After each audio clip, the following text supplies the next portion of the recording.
Right, Stevie Ryder is on front, King Leo de Grands.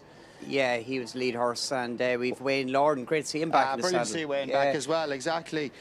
Since he got that fall in the Irish Derby, complete freak fall, but hopefully it's not too long away now before we'll see Wayne Lorden in the next couple of weeks, please. Back on the race course. Exactly, and he was in great form there, Wayne. Great to see him back on track today, and it's been a long time off, and it's nice to see him just back here, and hopefully it won't be too long back before we see him with a proper set of colours on him and take part. Auguste Rodin is going to follow Wayne Lorden. Wayne is riding Navy Seal, wasn't it, back in third position, and Henry Adams, I believe, was sitting in second position. Henry Adams, of course, the man to Dean Gallagher, an integral part of the Ballydoyle team, of course, since he retired from riding. Brilliant rider and his day champion hurdle winning jockey in Hurler Y as well. He was indeed, yeah, wide margin winner. James Fancho trained him then, did he, Hurler Y? He did, didn't he? Yes. Nearly starting for Paul Green. Yes. Paul Green, James Fanshawe. Couldn't be better. He won a Hennessy and couldn't be better for Charlie Brooks as well, didn't he? Second in the Gold Cup in Dubasilla as well. Dubasilla, yes, 100% right. And distant feature, I suppose, of Ballydoyle. They have a lot of top ex-riders down there in the mornings as well. Adrian Maguire.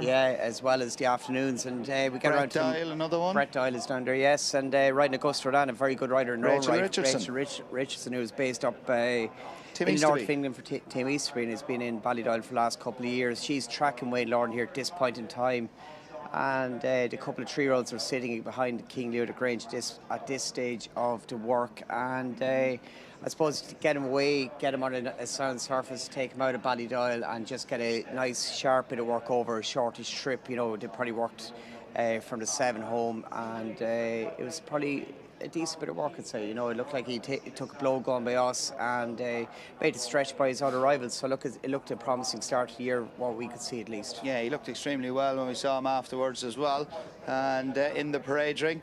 And it's roughly around 6 weeks away to Dubai now, isn't it? Yeah, exactly. Like we're talking about 4 weeks to Gold Cup Day at Cheltenham.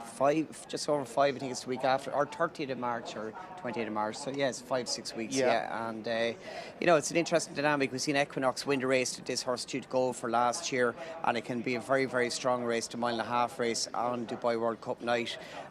You're guaranteed to get fast ground. He loved Maidan. He's a strong traveller, and look, he's come there full of running under Rachel Richardson. He's got his head in front.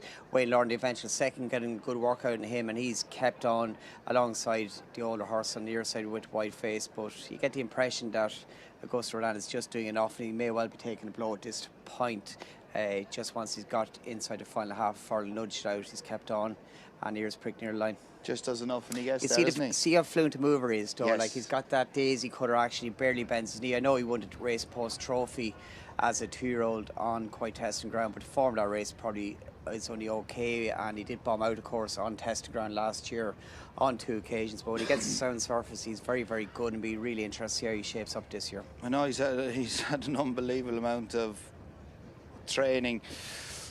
Brilliance along the way, Aidan O'Brien, but I thought what he's done with this horse to get him back, obviously from the Guineas to win at Epsom, he was very workmanlike, as we saw in the Irish Derby, to come back and beat Luxembourg then in the Champion Stakes, and to finish off the year with his 5th Group 1 in brilliant style in America. Yeah, and he's a horse I think you know by in the parade ring. I was looking after him in Epsom, and he looked stripped and ready to go. He didn't look quite as good in the Irish Derby pre-race. You could see the run in Epsom in him, and of course he upheld form with King of Steel in the Irish Champion Stakes after bombing out of King George. Tactics in King George, they went off very hard for what they were, and the ground seemed to really catch him out on that occasion. But each time he's got fast ground at 1.5 miles, he's won, and 1.25 miles, of course, the Irish Champion Stakes. And it's a really interesting dynamic because he's by obviously Deep Impact, and there's a huge trend with Deep Impacts in Japan getting better with age. They normally just improve from 3 to 4, 4 to 5, whatever they're doing. Now, he was a pretty well made 3-year-old last year as well, but on breeding he should improve this year.